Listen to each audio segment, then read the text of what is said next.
खबरदार बहू, जुबान को लगाम दो। जिसका पति मर गया उसे यूं बेइज्जत करके तुझे क्या मिलेगा? कुछ तो शर्म कर। क्या कहीं जाकर डूब कर मर जा।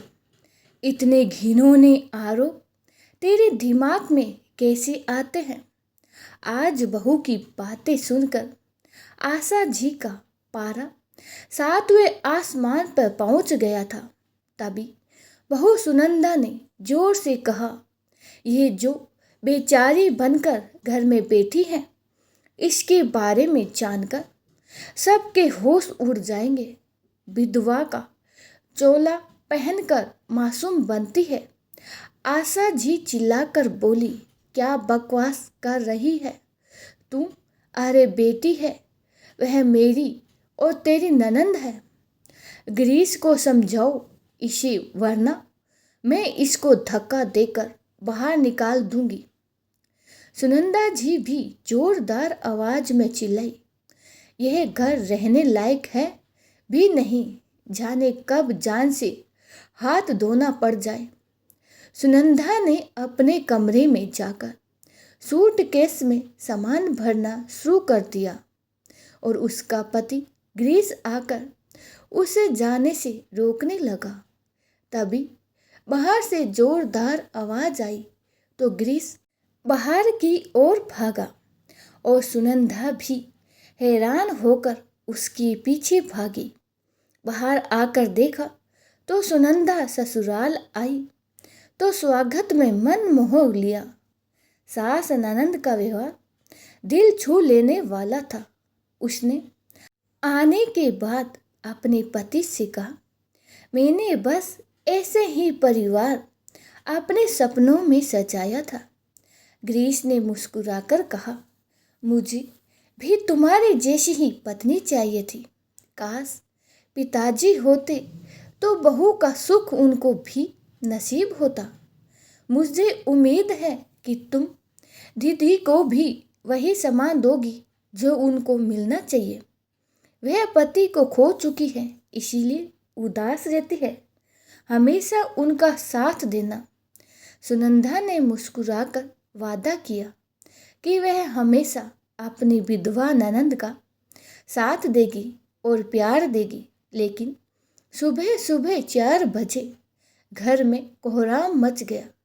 सुनंदा और गिरीश गहरी नींद में सो रहे थे, लेकिन बाहर से आवाज आते ही सुनंदा घबरा गई और गिरीश को जगा दिया और बाहर जाकर देखने के लिए कहा। गिरीश ने जल्दी से शर्ट पहनी और कमरे से बाहर निकल गया और सुनंदा भी खिड़की के पास आकर बाहर देखने की कोशिश करने लगी। घर में काफी शोर हो रहा था, जिसे सुनकर सुनंदा परेशान हो रही थी। लेकिन सुनंदा को ससुराल में आए अभी केवल 1 रात ही बीती थी और इसीलिए वह कमरे से बाहर नहीं निकली। वह गिरीश के आने का इंतजार कर रही थी। आखिर सुबह सुबह क्या हुआ था, ये समझ में नहीं आ रहा था। कुछ देर में ही गिरीश अंदर आया। उसके आते ही सुनंदा ने कहा कि किसकी आवाज़ थी? क्या हुआ है? कौन चिल्ला रहा है? तो गिरीश ने हंसते हुए कहा कि अरे मामी अब सपने में डर गई थी और जोर जोर से चिल्ला रही थी। तो सुनंदा उसको गुस्से से देखने लगी। तो गिरीश ने कहा कि अरे मामी तो हमेशा ऐसे ही सपनों में चिल्लाती हैं। सुनंदा गिरीश की बातें सुनकर हैरान हो गई थी। उसे यह बहुत ही अजीब लग रहा था। सुनंदा को विश्वास नहीं आ रहा था। वह सास को देखना चाहती थी। चलो मैं उनसे मिल आती हूँ। लेकिन गिरीश ने कहा, अरे सुनंदा, सुबह के 4:30 बज रहे हैं, थोड़ा और सो जाओ, सुबह उठकर मिल लेना। सुनंदा भी जाकर फिर से बिस्तर पर लेट गई, लेकिन उसे वह चीख बहुत ही अजीब लगी थी और वह अब भी उसके बारे में सोच रही थी कि जाने ग्रीस ऐसे क्यों कह रहा है कि सब ठीक है। कोई सपने में इतना नहीं चिल्ला सकता। सोचते सोचते सुनंदा सो गई और सुबह 7 बजे उठ गई। और वह जल्दी से उठी तो देखा कि बाथरूम से ग्रीस नहाकर निकल रहा था। उसे हैरान होकर पूछा कि तुम उठकर नहा भी लिए?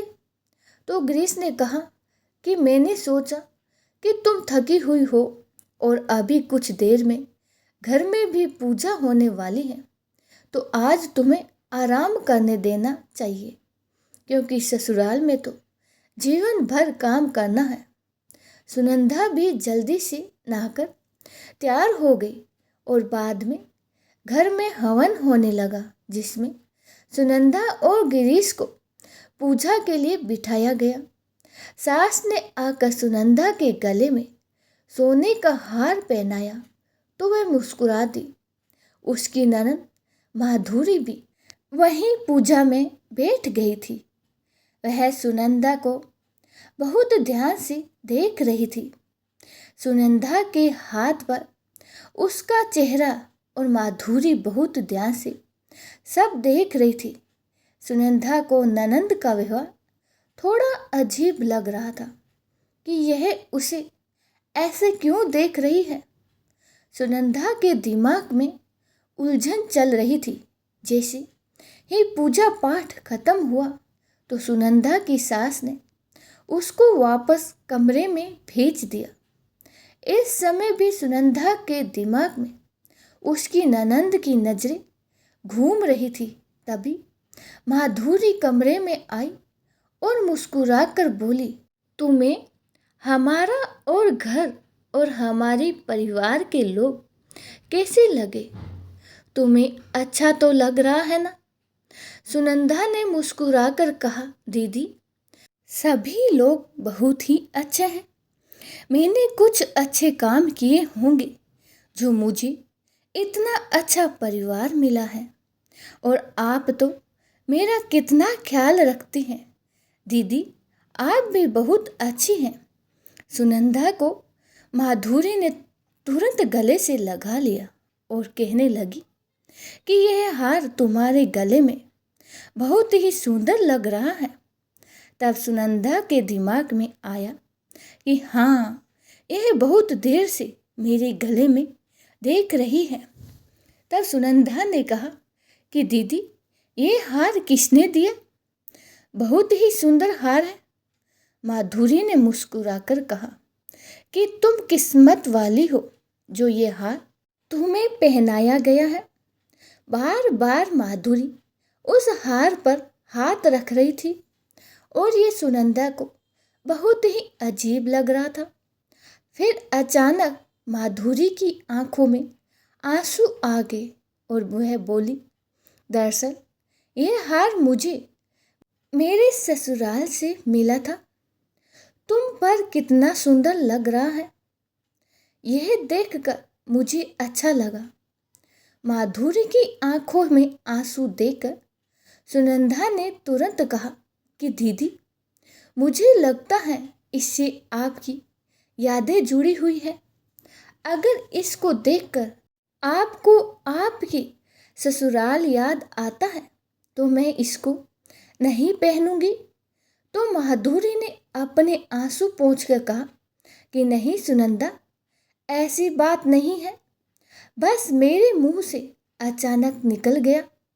लेकिन तुम किसी से मत कहना, मैंने ये हार मामी को तुम्हारे लिए ही दिया था। मैं तो विधवा हूँ, 3 साल पहले ही मेरे पति गुजर गए, तो अब भला मैं इस हार का क्या करती। तभी सुनंदा को अपने पति गिरीश की बहुत याद आ गई। उसने कहा था, अभी हनीमून पर जाने के लिए मेरा बजट नहीं है, 1 महीने रुक जाओ फिर चलेंगे। शादी की तैयारियों में मेरा बहुत ही खर्चा हो गया। उस समय सुनंदा ने गिरीश को समझाया भी था कि तुम्हें इतने गहने बनवाने की ज़रूरत भी नहीं थी, क्योंकि गहने कभी इतने ज़्यादा काम नहीं आते। मगर ग्रीस उसे सामाजिक और रिश्तेदारों में मान सम्मान की बातें बताने लगा तो वह चुप हो गई थी और सोच रही थी कि चलो कुछ भी है, लेकिन बहू को तो सामान ही मिले ना। मगर अब माधुरी की बात सुनकर उसको ग्रीस पर भी गुस्सा आ रहा था कि ग्रीस ने उसे झूठ क्यों बोला। माधुरी तो चली गई, मगर सुनंदा गुस्से में बेड पर बैठी सोच रही थी कि मैं गिरीश से कहूँगी कि उसने मेरे साथ ऐसा क्यों किया। हनीमून पर जाना तो हर लड़की का सपना होता है, पर उसने मेरा सपना तोड़ दिया। लेकिन आज तो ससुराल में उसका पहला ही दिन था, इसीलिए चुप्पी साध कर रहना जरूरी था। तभी सासू माँ कमरे में आई और बोली, चलो बहू, तुम्हें जो भी मीठा बनाना आता है वह रसोई में चलकर बना दो। वो मेहमानों के बीच में ग्रीस को बार बार देख रही थी, मगर अभी उसे मौका नहीं मिल रहा था। सास के कहने पर सुनंदा ने खीर बनाई।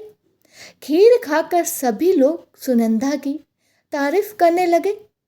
ग्रीस की भुआ जी जो अभी रुकी हुई थी, उन्होंने खीर खाकर सुनंदा की बहुत ही तारीफ की और उसको उपहार में पायल दी। तो सुनंदा पायल देखकर बहुत ही खुश हुई, क्योंकि पायल बहुत ही सुंदर थी। इसी तरह हर एक मेहमान उसे कोई ना कोई गिफ्ट दे रहा था। सासू मां का नंबर आया तो उन्होंने खीर खाकर सुनंदा को आशीर्वाद स्वरूप अपने गले से निकालकर सोने की चैन दे दी और कहा, अब आज से इस पर तुम्हारा अधिकार है। तभी माधुरी बोली और बोल पड़ी, सुनंदा, तुम तो बहुत ही किस्मत वाली हो। तुम मम्मी की वह चैन मिल रही है जो मम्मी ने मुझे कभी पहनने के लिए भी नहीं दी। माधुरी की आवाज़ में सुनंदा को एक ताना सा महसूस हुआ। उसे सुनंदा की बातों से जलन की महक आ रही थी। बाद में माधुरी ने सुनंदा से धीरे से कह दिया कि यह चैन भी मेरी ही है, जो मुझे ससुराल वालों ने मुंह दिखाई में दी थी। एक और तो सुनंदा को माधुरी का व्यवहार अजीब सा लग रहा था और दूसरी ओर अब उसका गुस्सा गिरीश पर बढ़ता ही जा रहा था। सुनंदा ने गुस्से को माधुरी ने भांप लिया और उसे अपनी कसम देकर कहने लगी, सुनंदा, जो गहने तुम्हें दिए गए हैं उनमें से काफ़ी तो मेरे ही ससुराल वालों के जो मुझे मिले थे। अब इनका मैं क्या करती, इसीलिए मम्मी को दे दिए थे, जिससे वह तुम्हें दे दे। अपनी भाभी को अपने गहने देना बुरी बात होती है क्या? सुनंदा यह सुनकर हड़बड़ा गई और बोली, नहीं दीदी, कैसी बातें कर रही है, लेकिन इन पर अधिकार तो आपका ही है। मन ही मन सुनंदा का गुस्सा बढ़ता जा रहा था। माधुरी ने उसका गुस्सा देखकर कहा कि सुनंदा, तुम्हें मेरी कसम है, अगर तुम यह बात किसी से कहोगी तो सब मुझे ही बुरा भला कहेंगे और अब मुझ में भी कुछ सहने की हिम्मत नहीं है। तुम वादा करो कि यह बात किसी से नहीं कहोगी। सुनंदा तो इस बारे में गिरीश से बात करना चाहती थी, मगर माधुरी की बात सुनकर वह असमंजस में पड़ गई थी। उसने अपनी ननद से कहा कि दीदी, इससे क्या फर्क पड़ता है कि मुझे किसके गहने दिए गए हैं, लेकिन मुझसे झूठ से सख्त नफरत है कि मुझसे छुपाया गया है कि गहने आपके हैं। माधुरी तो यह वादा लेकर चली गई लेकिन सुनंदा के मन मस्तिष्क में हलचल मच चुकी थी। मगर अभी ससुराल में 2 ही दिन हुए थे तो खामोश रहना पड़ा। तीसरे दिन सुनंदा को उसका भाई लेने आ गया और सुनंदा 3 दिन के लिए अपने मायके रहने चली गई। उसने घर जाकर भी गिरीश से फ़ोन पर कहा कि गिरीश, तुमने मेरे साथ अच्छा नहीं किया है। हनीमून को लेकर मेरे साथ मेरा क्या क्या सपने थे। मनाली का सपना था जो तुमने तोड़ दिया। सुनंदा की आवाज़ से ही गिरीश उदासी महसूस कर रहा था तो उसने कहा कि तुम चिंता मत करो, मैं 2 महीने बाद ही तुम्हें लेकर जरूर जाऊंगा। यह मेरा वादा रहा। लेकिन अभी बजट खराब हो रहा गया है, इसीलिए तुम्हें मना करते हुए भी मुझे बहुत ही बुरा लग रहा है। अब हर बार फ़ोन पर सुनंदा गिरीश से इस बारे में बात करती थी क्योंकि वह जानती थी कि गिरीश ऐसे बहाने क्यों बना रहा है। 3 दिन बाद ही गिरीश सुनंदा को वापस लेने उसके घर चला गया। लेकिन गिरीश को देखकर सुनंदा के चेहरे पर इतनी खुशी नहीं थी क्योंकि सुनंदा के मन में एक खटास थी जो निकलने का नाम ही नहीं ले रही थी। गिरीश को लग रहा था कि हनीमून कैंसिल होने के कारण शायद सुनंदा मुझसे नाराज है।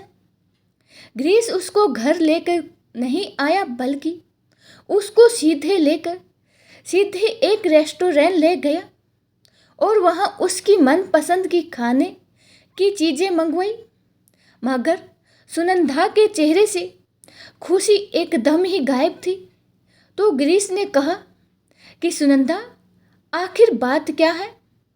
मैं कब से कोशिश कर रहा हूँ कि तुम्हारे चेहरे पर मुस्कुराहट आ जाए, मगर तुम तो उदास बैठी हो। सुनंदा का मन हुआ सब बता दे, लेकिन उसी माधुरी की दी हुई कसम याद आ गई और वह कहते कहते चुप होने पर मजबूर हो गई। खाना खाने के बाद गिरीश के साथ सुनंदा घर आ गई, मगर उसके आने पर कोई उससे मिलाने तक नहीं। सास और ननद अपने अपने कमरे में बैठी रही और कोई उससे मिलने नहीं आया। वो किचन में पानी लेने गई तो पीछे से सासू माँ की आवाज़ आई। उसकी सास भी रसोई में आई और बोली, बहू, अब तुम्हारी शादी को 1 सप्ताह होने जा रहा है। अब अपनी जिम्मेदारी संभाल लो। अब इससे ज़्यादा आराम हम तुमको नहीं दे सकते। सुनंदा फटी आंखों से सासू माँ को देख रही थी। तभी सासू माँ ने कहा कि सुबह का नाश्ता अभी से सुन लो। सबसे पहले उठकर मेरे लिए चाय बना देना और फिर नहा धोकर मंदिर में दिया जलाकर रसोई में नाश्ता बनाने आ जाना। सुबह आलू की कचौड़ी और साथ में हलवा बनेगा। माधुरी कचौड़ी नहीं खाती है तो उसके लिए आलू के पराठे बना देना। 6 बजे मुझे चाय ज़रूरी ही बना कर देना, क्योंकि चाय पिए बिना मेरी आँख नहीं खुलती। तुम तो खाना खाकर आई होगी तो कुछ बर्तन सिंक में हैं पड़े हुए हैं, उनको धोकर ही सोना। हमारे यहाँ जूठे बर्तन छोड़कर सोने का रिवाज नहीं है। ये कहकर सासू माँ तो चली गई और सुनंदा फटी आंखों से उन्हें पीछे से खड़ी देखती रह गई। बिना कुछ बोले वह किचन में बर्तन धोने लगी। जब वह कमरे में आई तो गिरीश सो चुका था। आज सुनंदा को सबके ऐसे अजीब व्यवहार पर बहुत ही गुस्सा आ रहा था। सुनंदा भी थकी हुई थी तो जल्दी ही सो गई और सुबह उसकी आंख अपनी सास की आवाज से खुली। अरे ओ राजकुमारी जी, जब मैंने रात में ही सारा काम बता दिया है तो उठी क्यों नहीं? कहते कहते सासू माँ ने सुनंदा की चादर खींच ली। इन आवाजों को सुनकर सुनंदा हड़बड़ाते हुए बिस्तर पर बैठ गई। सास को सामने देखते ही सुनंदा अपने कपड़े ठीक करने लगी तो सास ने कहा कि फटाफट बाहर आओ। कहकर सासू माँ चली गई तो सुनंदा ने एक लंबी सांस ली और गिरीश को जगाकर कहा कि गिरीश, तुमने दरवाजा खुला क्यों छोड़ दिया? सुबह सुबह सासू माँ बिना दरवाजे खटखटाए ही कमरे में घुसी चली आई। अरे, शादीशुदा बेटे के कमरे में कोई ऐसे आता है क्या? तो गिरीश ने कहा कि उनकी गलती क्या है? जरा घड़ी में समय तो देखो, सुबह के 8 बज रहे हैं। सुनंदा ने जैसे ही टाइम देखा तो गिरीश की इस बात का जवाब नहीं दिया और जल्दी से नाइटी बदलकर बाहर निकल गई। वह सासू माँ के पास जा रही थी कि उसने माधुरी कमरे में झांक कर देखा। वह अभी तक सो रही थी। उसे बहुत ही गुस्सा आया। वह सासू माँ के पास जाने के बजाय गिरीश के पास ही लौट कर आ गई और गुस्से में बोली, कैसा नियम है तुम्हारे घर में? बेटी तो खराटे भर कर सो रही थी और बहू को चादर खींचकर उठाया जा रहा है। गिरीश ने कहा कि सुनंदा, अब तुम बहू बन गई हो और बहू की जिम्मेदार बेटी से ज़्यादा होती है। अगर तुम दिन तक सोती रहोगी तो इतनी जिम्मेदारी कैसे निभाओगी? गिरीश का ऐसा सख्त जवाब सुनकर सुनंदा दंग रह गई और सोचने लगी कि एक ऐसा परिवार है जो बहू को साथ ऐसा व्यवहार कर रहा है। लेकिन सुनंदा खामोशी से वापस चली गई और घर के काम करने लगी। दिन में माधुरी ने मौका पाकर फिर से वही सवाल पूछा, तुमने मेरी कसम तोड़ी तो नहीं ना? अगर बता दिया है तो यह लोग मेरा पीछे पड़ जाएंगे। सुनंदा ने कहा कि आप चिंता मत कीजिए, मैं चुप रहूंगी। मगर माधुरी बार बार उसे आगे से घी डालने का काम कर रही थी जो उसने सुनंदा के मन में लगाई थी। रात को सोते समय सुनंदा के मन में यही विचार बार बार आ रहे थे कि आखिर ये सब हो क्या रहा है। गिरीश वैसे क्यों नहीं है जैसे मैंने सोचा था, और इसकी बहन इतनी अजीब है। अगर किसी को बताना नहीं था तो मुझे क्यों ही बताया? यह सोचते हुए उसके मन में उलझनें हो रही थी और उसको नींद भी नहीं आ रही थी। तो वह डाइनिंग रूम में आई और पानी पीने बैठ गई। तभी उसको किसी के बोलने की आवाज़ आने लगी, जैसे कोई लगातार कुछ पढ़ रहा हो। उसने सास के कमरे में जाकर देखा, मगर वह तो सो रही थी। लेकिन फिर उसने माधुरी के कमरे में झांका तो उसके होश उड़ गए और वह डर गई, क्योंकि माधुरी अपने बाल खोलकर जमीन पर बैठी हुई थी और अपने आगे सिंदूर से कोई आकृति बनाकर उसमें खूब सारे दिए जलाकर रखे हुए थे, जो दिखने में बहुत ही डरावने लग रहे थे, क्योंकि पूरे कमरे में धुआं ही धुआं था और लाइट ही बहुत ही मंद जल रही थी। वह खिड़की के पर्दे की आड़ से देख रही थी और माधुरी आंखें बंद किए कुछ बोलने में व्यस्त थी। यह दृश्य देखकर सुनंदा से ज़्यादा देर रुका नहीं गया और वह भागकर कमरे में वापस आ गई और वह बहुत ही डर गई थी और अब उसकी सांस फूल रही थी। वह कुछ देर खड़ी हाँफती रह रही थी और फिर बिस्तर पर लेट गई। उसे बार बार वह दृश्य याद आ रहा था और समझने की कोशिश कर रही थी कि आखिर उसकी ननद ये सब क्या कर रही थी। इतनी रात को कौन सी पूजा कर रही थी। रात भर सुनंदा करवटें बदलते हुए इस बारे में ही सोच रही थी। उसने सुबह उठकर सबसे पहले अपनी सास को ही चाय दी और फिर अपनी चाय लेकर कमरे में आ गई। देखा तो गिरीश उठ चुका था, तो उसने गिरीश को भी चाय लाकर दी और जो रात को देखा था वो गिरीश को बताया। पहले तो गिरीश ध्यान से उसका चेहरा देखता रहा और फिर बोला, अरे सुनंदा, तुम तो जरा सी बात से डर गई। तुम्हें पता नहीं है, लेकिन माधुरी दीदी सोशल मीडिया पर अपना कंटेंट बनाकर डालती है। आजकल ऐसी चीज़ों को लोग बहुत देखते हैं, तो वह भी डालती है क्योंकि उनको वीडियो बनाने का बहुत ही शौक है। दिन में इसीलिए नहीं करती क्योंकि मैं उन्हें डांटने लगता हूँ कि तुम्हें यह तो नहीं लग रहा कि वह काला जादू कर रही है।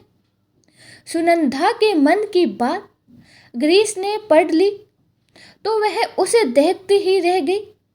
तो गिरीश जोर से हंसते हुए बोला, मैंने सोचा नहीं था कि तुम इतनी डरपोक हो। अरे तुम्हें क्या मेरी दीदी जादू टोने वाली लगती है। सुनंदा फटी फटी आंखों से गिरीश को देख रही थी कि वह रात से इतनी डरी हुई है, मगर गिरीश ने तो 1 सेकंड में ही उसका मजाक बनाकर रख दिया है। गिरीश बार बार हंस रहा था और चाय पी रहा था। यही सही समय है गिरीश से बात करने का। अभी वह सारी बातें पूछ लेती हूँ। यही सोचकर सुनंदा उसे सोने की चेन और सोने के हार के बारे में पूछ लिया और यह भी बता दिया कि यह तुम्हारी दीदी बार बार किसी को भी बताने से मना कर रही थी। आखिर ये सब क्या चल रहा है। अब तुम्हें मुझे सब कुछ बताना ही पड़ेगा।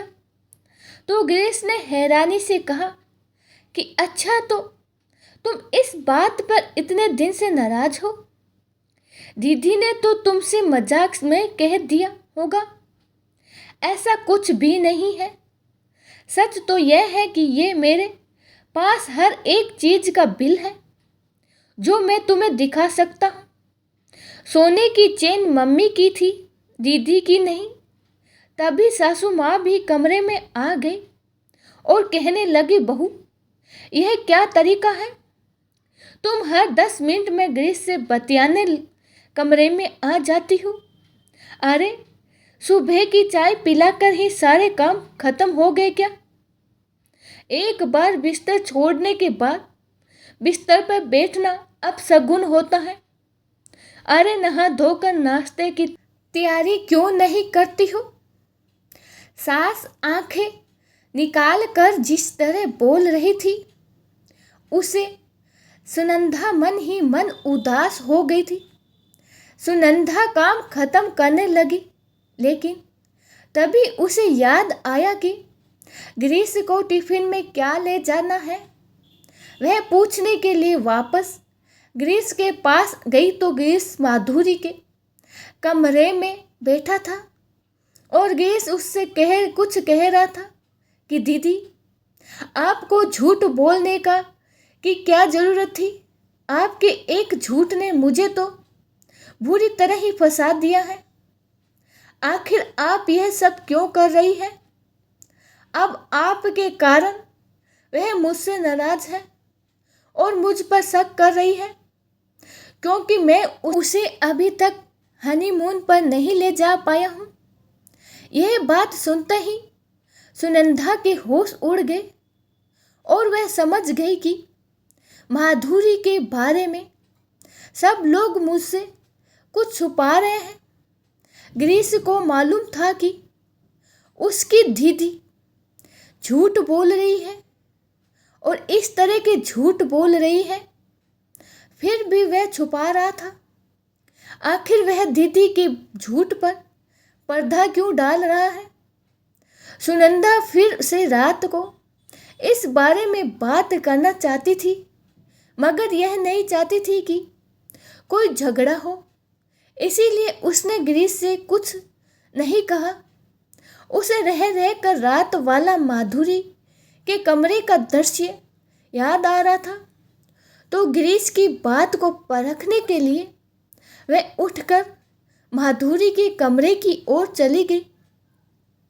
लेकिन आज तो उसके पैरों के नीचे से जमीन ही निकल गई।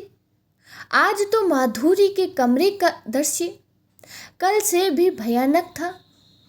वह अपने खुले बालों को हवा में घुमा रही थी और जमीन पर कोई आकृति बनी हुई थी। उस पर नींबू काट कर रखे हुए थे। नींबू में लौंग गाड़ कर रखा हुआ था। साथ में ही वहां एक गुड़िया भी बनाकर रखी हुई थी, जिस पर नजर पड़ते ही सुनंदा कांप गई और माधुरी का फोन उसके बगल में रखा हुआ था और उसमें कोई मंत्र बज रहा था। यह देखकर उसको गिरीश की बातें याद आई कि दीदी वीडियो बनाने का शौक है, मगर यहाँ तो कोई वीडियो नहीं बन रहा है और ना ही कोई कैमरा है। यह तो अपने ही मगन में है और कुछ भयानक सा कर रही है। मुझे जानने का क्या छुपाया जा रहा है? सुनंदा चुपचाप दबे पैरों अपने कमरे में वापस चली गई। उसे ये शक हो रहा था कि कुछ तो बात है। यह सोचते हुए सुनंदा सोने की कोशिश कर रही थी, लेकिन उसे नींद नहीं आ रही थी। देर रात तक जागने का परिणाम यह हुआ कि आज फिर से सुनंदा देर तक सोती रही और सुबह जल्दी नहीं उठ पाई, तो उसकी सास धनाते हुए उसके कमरे में घुस आई और आज फिर से सुनंदा की चादर खींचते हुए उसको उठाने लगी। लेकिन आज सुनंदा को अपनी सास पर भयंकर गुस्सा आने लगा।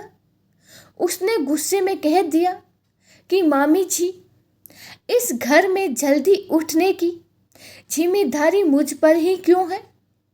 आपकी बेटी भी तो है, देर तक सोती रहती है और आप उसे कुछ भी नहीं कहती हैं।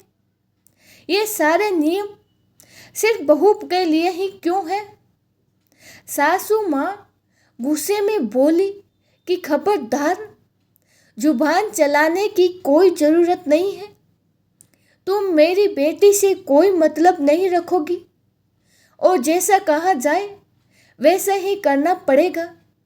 ये सुनकर सुनंदा को अपनी सास पर गुस्सा आया, लेकिन फिर से गिरीश के कारण वह कुछ कह नहीं पाई।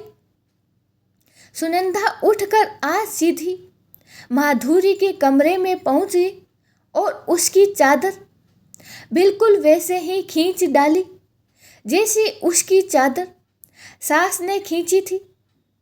माधुरी एकदम से उठ गई और सामने सुनंदा को देखकर जोर से दहाड़ी। सुनंदा, ये कौन सी तमीज है? तुम्हें दिखाई नहीं दे रहा कि मैं सो रही थी?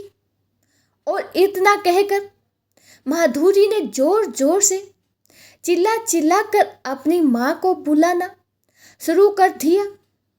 और जैसे ही सासू माँ कमरे में आई तो माधुरी सुनंदा की शिकायतें करने लगी।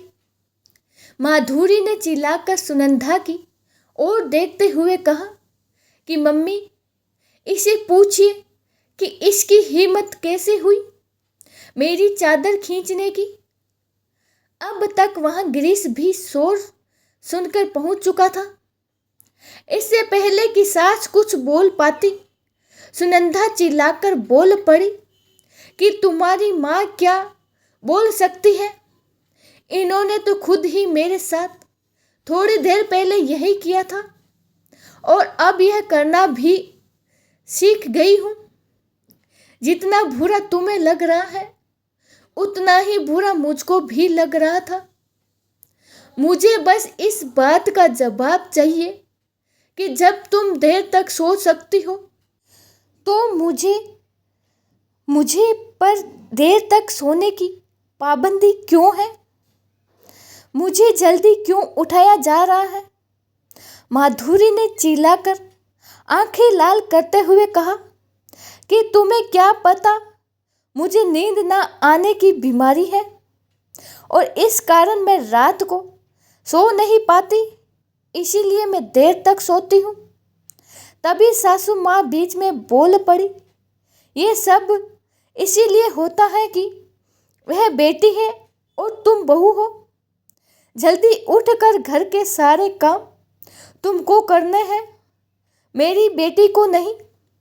इन बातों को सुनकर सुनंदा ने जोर से ताली बजाते हुए कहा, दीदी, तुम्हें नींद क्यों नहीं आती? इसका कारण तो मुझे अच्छी तरह पता है। ये सुनकर माधुरी आंखें फाड़कर जोर से बोली, ऐसा क्या पता है तुम्हें? अपना मुंह बंद रखो। तो सुनंदा ने कहा कि दीदी, आज मुंह बंद नहीं होगा बल्कि आज तो खुलेगा। तुम्हें काला जादू करने से फुर्सत मिलेगी तब तो सो पाओगी। सारी रात जागकर कमरे में जाने क्या क्या करती हो? आखिर किसकी बर्बादी की तैयारी कर रही हो? ये सुनते ही सास के मुंह से निकल गया, बहू, ये क्या कह रही हो? माधुरी, क्या तुम्हें अभी भी वह सब कर रही हो? ये बात सुनते ही सुनंदा हैरानी से अपनी सास का चेहरा देखने लगी और बोली, इसका मतलब सब जानते हैं और बस मुझसे ही छुपाया जा रहा है। आपकी बेटी काला जादू करती है। आपकी बेटी की अजीब हरकतें मैं 2 रातों से देख रही हूँ। अब मुझे कोई झूठ यह बोलेगा क्योंकि मैं सब अपनी आंखों से देख चुकी हूँ। तभी गिरीश ने झिलझिलाकर कहा कि तुम पागल हो गई हो सुनंदा। अरे, मैंने तुम्हें कहा था ना कि दीदी वीडियो बनाती है। लेकिन सुनंदा ने गुस्से में गिरीश की बात को बीच में ही काट दिया। अरे, तुम अपनी बहन की कौन कौन सी बात पर पर्दा डालोगे? रात को यह बाल बिखेर कर जाने कौन कौन सी मंत्र पढ़ती रहती है और तुम कह रहे हो कि ये वीडियो बनाती है। और यह तो बता दो कि वीडियो बनाता कौन है, क्योंकि फ़ोन में तो ये मंत्र बजते रहते हैं। तभी गिरीश की माँ ने जोर से गरज कर कहा, चिल्लाते हुए कहा, खबरदार बहू, अपनी जुबान को लगाम दो। उसका पति मर गया है, उसे यूं बेइज्जत करके तुझे क्या मिलेगा? तू शर्म कर या डूब कर मर जा। कहीं इतने घिनौने आरोप तेरे दिमाग में कैसे आते हैं? आज बहू की बात सुनकर आशा जी का पारा 7वें आसमान पर पहुंच गया था। तो सुनंदा ने जोर से कहा, ये जो बेचारी बनकर घर में बैठी है, इनके बारे में जानकर सबके होश उड़ जाएंगे। विधवा का चोला पहनकर मासूम बनती है। ये सासू माँ चिल्लाकर बोली, क्या उल्टा सिल्टा बोल रही है? अरे, बेटी है वह मेरी और तेरी ननंद है। गिरीश, समझा इसे, वरना मैं इसको धक्का देकर घर से बाहर निकाल दूंगी। सुनंदा ने जोर से जोरदार आवाज में कहा, यह घर रहने लायक भी नहीं है। जाने कब जान से हाथ धोना पड़ जाए। सुनंदा ने अपने कमरे में जाकर सूटकेस में सामान रखना और भरना शुरू कर दिया। उसका पति गिरीश आकर उसे जाने से रोकने लगा। तभी बाहर से जोरदार आवाज आई तो गिरीश बाहर की ओर भागा और सुनंदा भी हैरान होकर उसके पीछे भागी। बाहर खड़ी माधुरी जोर जोर से चिल्ला रही थी, अरे जब वह जा रही है तो उसको जाने दो। माँ, तुमको तो सब पता है, तुम खुलकर बोलती क्यों नहीं हो? मैं तुमसे गिरीश की शादी के पहले ही अपना अधिकार मांगा था, लेकिन तुमने मुझे नहीं दिया। अब देखा कि मैं अपना अधिकार कैसे छीन लेती हूँ। जब मुझे विधवा पर किसी ने तरस नहीं खाया तो मजबूरी में ही काला जादू इस्तेमाल करने लगी, क्योंकि इतनी आसानी से तुम लोग मुझे मेरा हिस्सा नहीं दोगे। अच्छा हुआ जो ये जा रही है, अब मुझे मेरा हिस्सा तो मिल जाएगा। इसके कान भरने की कोशिश की थी, कहा था कि ये गहने मेरे हैं, मगर यह तो बहुत ही चालाक निकली। इसने तो सब पता कर लिया। मेरी चाल सही नहीं पड़ पाई, वरना इन दोनों में खूब लड़ाई होने वाली थी। मैंने इसके दिमाग में शक डालने की कोशिश भी की थी कि एक विधवा के गहने पहनने से इसके साथ कुछ भी गलत हो सकता है, मगर यह तो बहुत ही चालाक निकली। यह जाती है तो इसे जाने दो। गिरीश इस बात को सुनकर अपनी बहन पर बरस पड़ा और कहने लगा कि तुम्हारी जैसी बहन तो दुश्मन को भी ना मिले। बहन तो अपने भाई पर जान लुटा देती है, मगर पहली ऐसी बहन देख रहा हूँ जो भाई को लूटना चाहती है। मुझे नहीं पता था कि तुम अपने भाई का ही घर बिगाड़ने की कोशिश करोगी। उस दिन सुनंदा ने तुम्हें काला जादू करते देखा। मम्मी भी सुनंदा पर जोर से चीख पड़ी। मैंने तब भी तुमसे कुछ नहीं कहा और बात पर पर्दा डाल दिया, जबकि सुनंदा ने मुझे कई बार पूछा था। तुम बार बार वही सब करने की कोशिश करती रही है और मैं सुनंदा से छुपाता रहा। इज्जत इसको दी जाती है जो उसके लायक होता है, मगर तुम तो इज्जत के काबिल भी नहीं हो। अब मुझे समझ में आ गया कि तभी सुनंदा अपने फ़ोन में माधुरी का यह वीडियो चला दिया जो उसने दूसरी रात में बना लिया था। अभी तक किसी को नहीं दिखाया था। उसका ऐसा भयंकर स्वरूप देखकर दोनों माँ बेटे आंखें फाड़कर उसको गुस्से से देख रहे थे। तभी माधुरी ने सुनंदा से फोन छीनने की कोशिश की। सुनंदा ने उसे तुरंत ही अपने पीछे छुपाया और कहा कि यह अब वीडियो मैं पुलिस को दूंगी। अपने लालच के लिए अपने ही घर में ये सब करते हुए आपको शर्म नहीं आ रही? ऊपर से सबके साथ लड़ने को तैयार हो। अपने परिवार की बदनामी का ख्याल भी नहीं कर रही हो। माधुरी ने अपनी सास की ओर देखा तो उसकी सास ने कहा, माधुरी, मैं अब बहू को कुछ भी नहीं कह सकती क्योंकि तुम ही गलत है। मैं तेरे चक्कर में बहुत बहू पर अत्याचार करने लगी थी। बहू, मुझे माफ़ कर देना अगर तुम्हें कुछ बुरा लगा हो तो। लेकिन मैंने माधुरी का कभी साथ नहीं दिया और मैं हैरान हूँ। अपने ही भाई का घर तोड़ने के लिए इतनी गिरी हुई चालें चल रही है। अपने ससुराल में भी इसने यह करने की कोशिश की थी और मुझे इसकी सास ने बताने की कोशिश भी की थी, मगर मैं बेटी की मुंह में अंधी थी, इसलिए कभी उसकी बात पर विश्वास नहीं किया। तब भी वह ससुराल की जायदाद हड़पना चाहती थी और इसके काले जादू के चक्कर में ही दामाद जी दुनिया से चले गए। इसकी सास ने तो मुझे कई बार कहा भी था कि ये मेरा बेटा खा गई, मगर मैं सोच रही थी कि मेरी बेटी ऐसी नहीं कर सकती। लेकिन यह वीडियो सबूत है कि ये सब कुछ इसी ने ही किया था और कोई झूठ नहीं बोल रहा है। यूं तो बेटी के नाम पर कलंक है। मुझे अफसोस है कि मैं इतने साल तक तुझे अपने घर में रखा। तू ये घर छोड़कर अब चली जा और कभी अपनी शक्ल मत दिखाना। तू जैसी बेटी को घर में रखना नागिन को दूध पिलाने के बराबर है।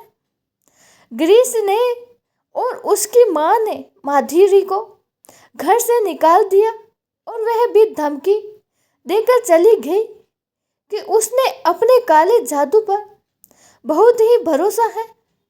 लेकिन सुनंदा ने पुलिस में कंप्लेन की करके उसको अरेस्ट करवा दिया, जिससे कि वह किसी का बुरा ना कर सके। तो दोस्तों, इस कहानी को लेकर आपकी क्या राय है, कमेंट बॉक्स में ज़रूर बताइए। और अगर आपको हमारी आज की कहानी अच्छी लगी हो तो प्लीज़ इसे लाइक ज़रूर करें।